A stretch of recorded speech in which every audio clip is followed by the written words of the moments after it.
voudrais vous demander, quand on passe un bon bout de son temps de sa vie à collectionner de l'art, des pièces, 100 ans, 200 ans, 300 ans, puis à les identifier, puis à les présenter, comment vous apportez au matrimoine toute cette connaissance aujourd'hui, puisque le musée n'est pas toujours ouvert, on ne peut pas y venir tous les jours et on ne peut pas non plus vous rencontrer tous les jours. Bonsoir à toutes, bonsoir à tous. C'est Gisèle, merci de m'avoir invitée.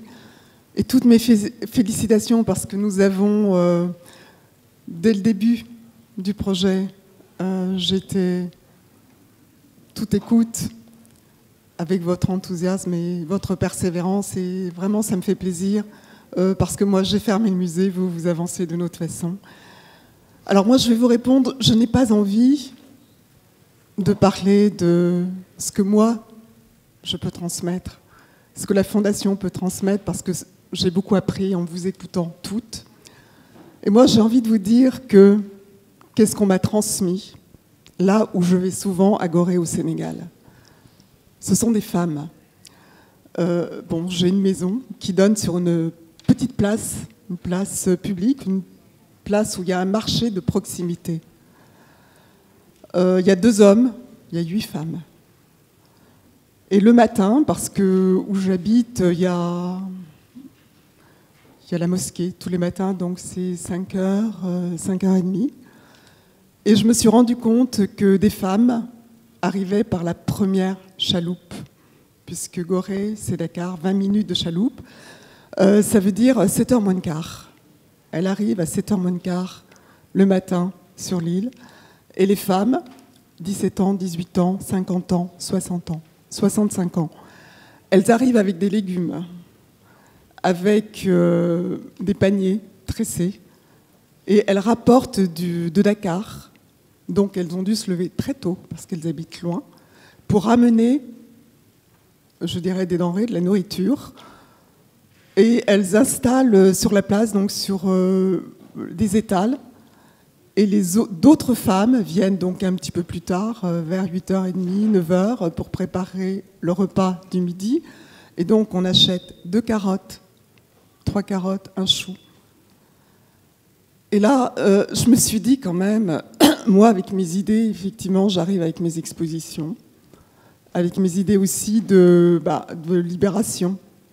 Et ces femmes-là m'ont appris la dignité. Elles ne se plaignent jamais. Jamais. Ça fait à peu près 6 ans que je vais régulièrement, et un jour, l'une des jeunes filles, 18 ans, je ne voyais plus sa mère. La mère qui avait 62 ans, je lui dis « Où est ta mère ?» Elle me dit « Elle n'est plus là ». Et spontanément, elle a pris le relais, donc pour pouvoir nourrir la famille, les frères, les sœurs, à 18 ans.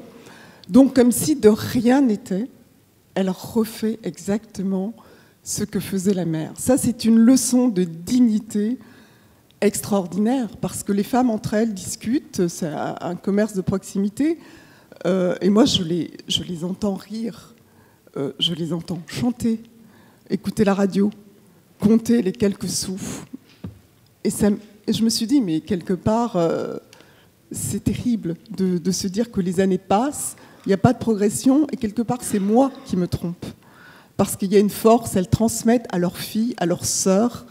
Il faut avancer malgré tout.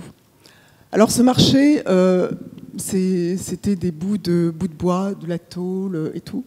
Et la Fondation a refait le marché. A refait le marché parce qu'à un moment de ma vie, lorsque j'ai perdu mon mari, ces femmes étaient là. Et quelque part, c'est un peu grâce à elles.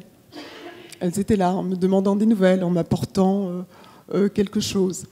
Et donc, on a refait ce marché pour qu'il ressemble, pour que ce ne soit pas la pauvreté. Parce qu'une amie qui était venue me voir, une amie brésilienne, qui était l'ancien ambassadeur du Brésil, elle me dit « Mais chez toi, c'est pas mieux que les favelas au Brésil. » Et tout à coup, je me suis dit « Oui, c'est quand même au pied de chez moi. » Et elles m'ont demandé « Mais pourquoi tu fais ça ?» Parce qu'elles étaient persuadées qu'il y avait une arrière-pensée. Évidemment, on fait les expositions. Elles m'ont dit « C'est parce que tu veux raser raser voilà, nos étals pour faire des expositions. Je dis non, pas du tout. Parce que, quelque part, on a envie de partager. Et donc, moi, c'est ce que je voulais vous dire ce soir, le matrimoine, prend tout son sens. Parce que là, c'est pas moi qui ai apporté quelque chose, c'est qu'elles m'ont apporté, alors que moi j'avais mes idées reçues en disant, bon voilà, toutes ces filles, elles sont exploitées. Oui, elles sont exploitées. Mais quelque part, elles ont le courage, elles mettent en place de mère en fille des solutions, parce qu'il faut nourrir les enfants, c'est ce qu'on disait tout à l'heure, il n'y a pas le choix.